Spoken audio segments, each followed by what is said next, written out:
ஜெபம் வல்லமை உள்ளதுங்க. ஏன் ஜெபம் வல்லமை உள்ளதுன்னு தெரியுமா? நம் ஜெபத்தை கேட்கிற ஆண்டவர் வல்லமை உள்ளவரா இருக்கிறாரு.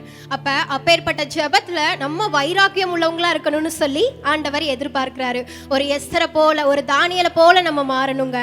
வேதத்துல பாபிலோன் தேசத்தால தானியலை மாற்ற முடியல, ஆனா தானியல் நிமித்தமா அந்த தேசமே மாற்றப்பட்டுச்சு. காரணம் தானியலுக்குள்ள இருந்த அந்த ஜெப வாழ்க்கை தான்.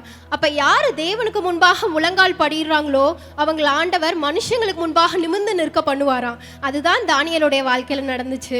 அப்ப தானியல் அவரோட ஜெபத்தின் மூலமா அந்த தேசத்தையே தேவனுக்குள்ளாக மாற்றி அங்க ஒரு சாதனையை படைச்சாரு.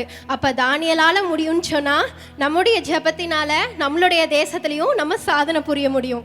எப்படின்னா தானியலோடு இருந்த தேவன் இன்றைக்கு நம்மளோடு கூட இருக்கிறார்.